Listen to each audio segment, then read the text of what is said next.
emotional baggage. I mean, massive. It was to the point where I was thinking people needed a claim check just to leave the house.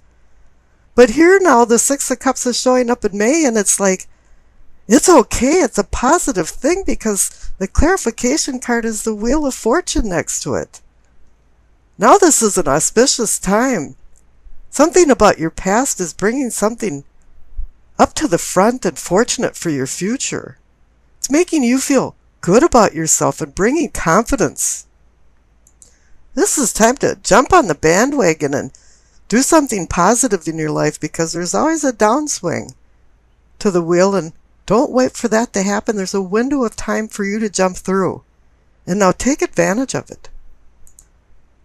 Now up in your pelvic and sacrum for awakening and arousing, receive the Ten of Wands. Things have been heavy for you. I don't know if it's atmospherically around you. And also, the responsibilities that you've taken on have been a heavy load. You've been carrying a lot of things around. Probably doing more than you should, while others are sitting back and kind of going, oh yeah, isn't life great?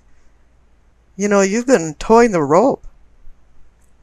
And maybe in some ways this has hampered your progress, but as for any 10, it's a card that represents that you're coming to an end.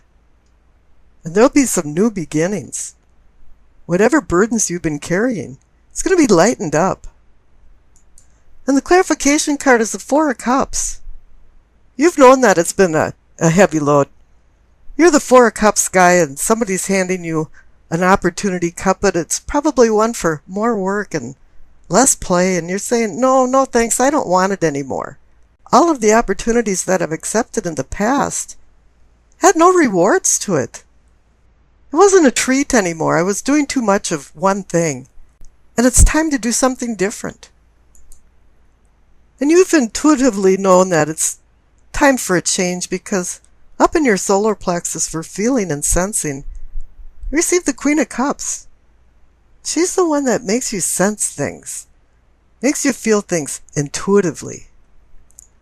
Now she's having your inner voice talking to you, reflecting, and bringing in more self-awareness and sharpening your awareness around your milieu. This is why she's in the gut feeling category. She wants you to start listening to your gut feelings. And the Queen of Cups is Pisces. You're in Pisces land right now. This is you. This is personifying you.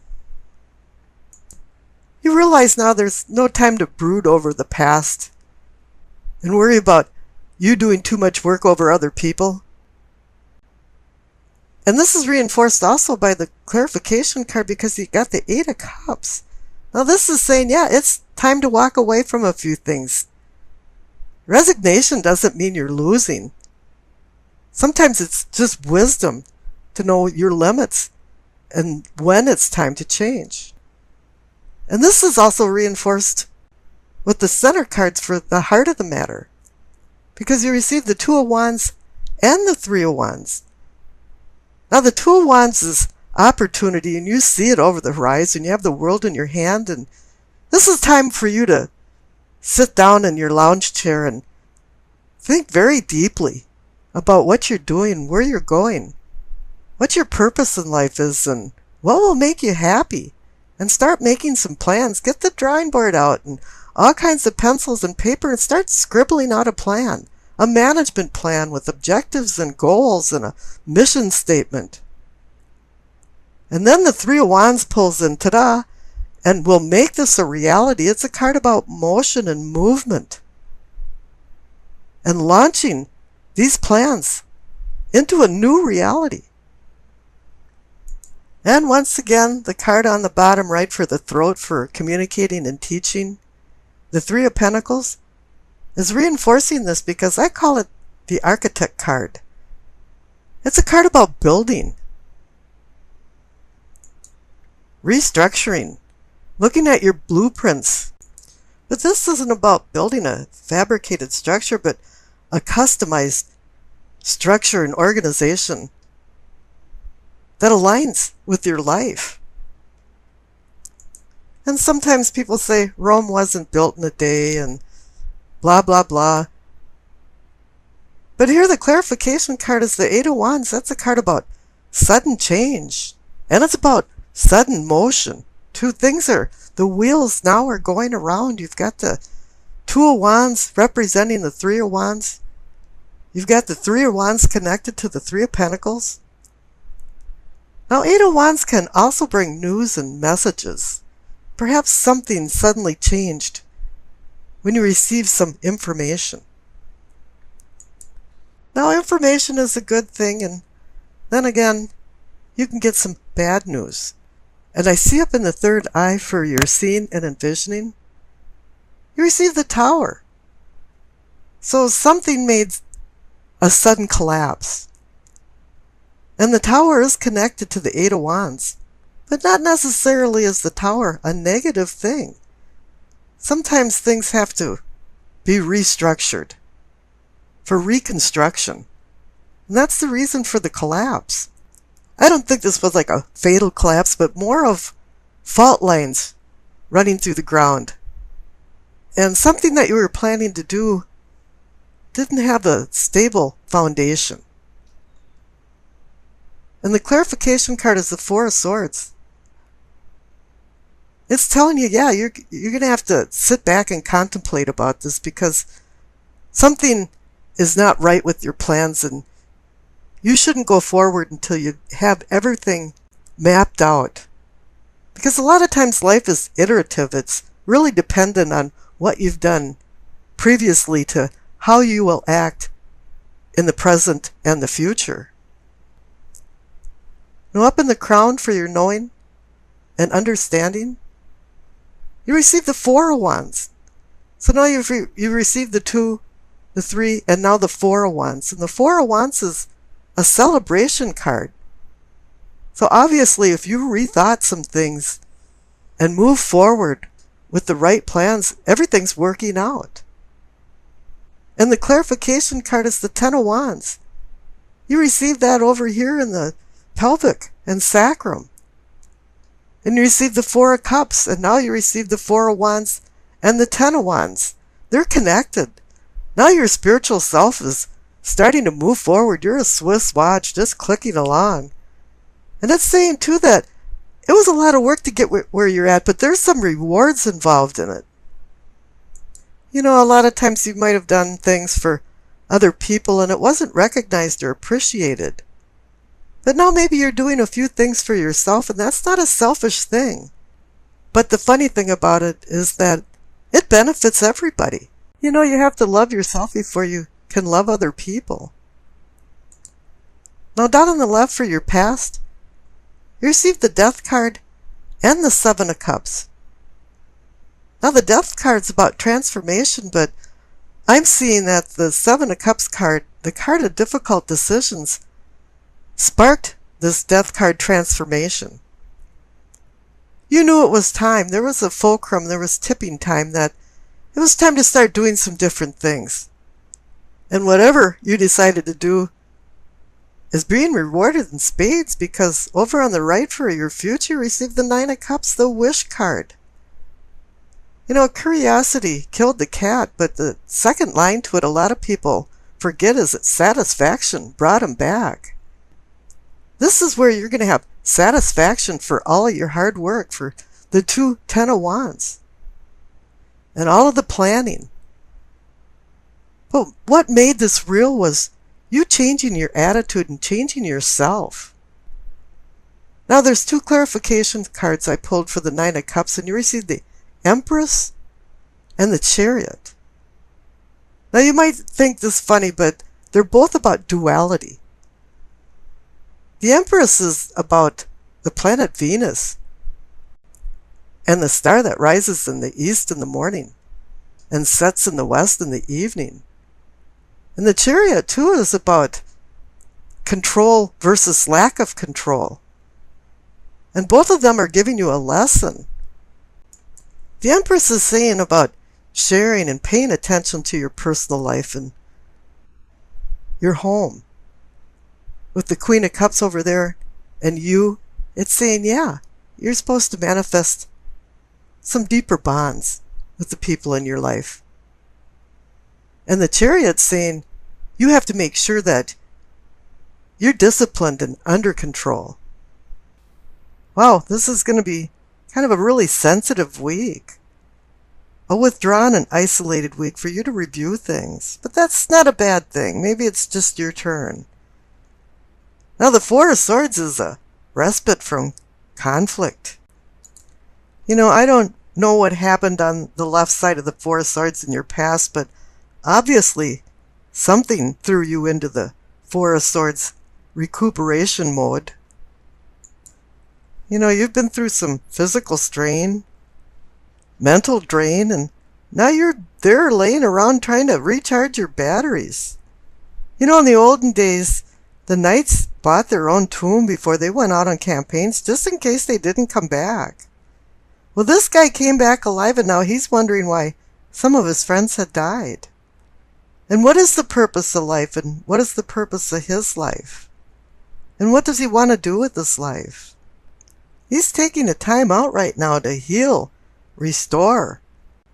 He's licking his wounds, recuperating his sanity, and trying to gain some type of perspective, and trying to relax, take a break from worry and anxiety.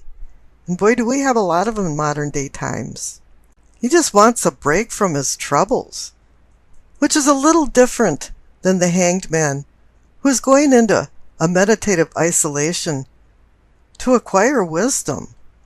Wisdom is so important to the Hanged Man that he's going on a spiritual journey from death to rebirth. And this card indicates that there could be some sacrifices involved in acquiring this wisdom. Maybe you've already sacrificed, and that's why you're in the Four of Swords mode along with the Hanged Man. This card encompasses the Tao concept of wu-wei, and it actually means non-doing. It's just time to let things take its natural flow and not resist anymore. A lot of times we try to control our physical world, and it just doesn't work. You can't put a round peg in a square hole. And now once you acquire some of this wisdom, then you start looking at things in a different light. You start realizing that you have to get rid of the old and accept the new with open arms. It's time to change. Pain in life is inevitable, but suffering is optional, and I think that's where the Four of Swords guy is back there saying, why am I suffering? But if you are feeling confused, I don't think you're going to be anymore with the Eight of Wands. Because this is like a miasma that's being lifted, and you're seeing things with more clarity. There's going to be some swift unfolding events that are going to change some things for you. The Eight of Wands can be about the cadences of life and children growing up, us growing older, and the challenges that are involved in change and how to deal with them. This is a positive change card, though. An immovable mountain is now movable when you have had obstacles in front of you and casting into your path right and left. All of a sudden now everything is falling together and you're able to go forward. And this card is about travel. And it can be physical travel, but with the Four of Swords and the Hanged Man here, I think it's more of a spiritual journey than anything else. You've been doing some self-discovery.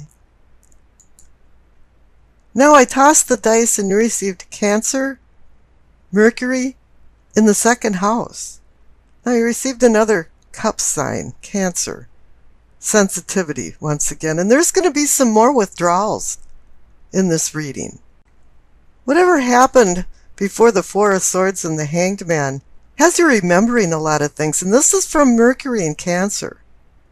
You might feel some resentment from these memories because, you've got an imaginative, sensitive nature going on here. Even when things happened, you didn't remember what happened more than the mood and the feelings of how it happened and how you felt about it. You're going to be wearing your emotions on your sleeve this week, and you're going to be expressing your opinions more in moods.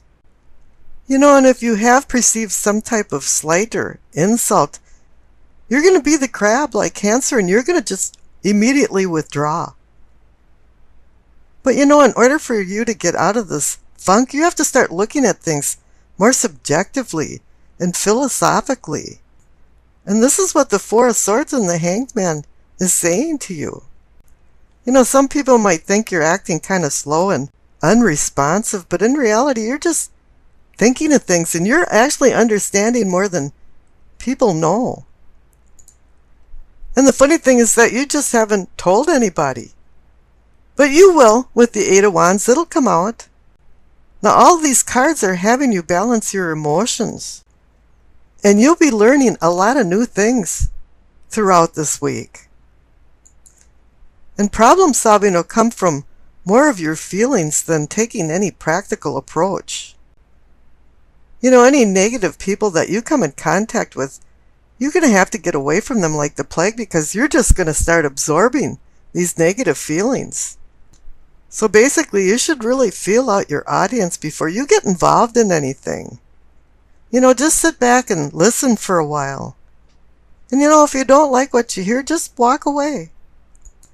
You could oppose these negative people or edify them. But what for? Now, Mercury in the second house has much the same feeling as what I talked about with Cancer and Mercury. You're not going to be sharing your thoughts easily with people. And you're going to feel like you have to do a lot of homework in order to make any decisions.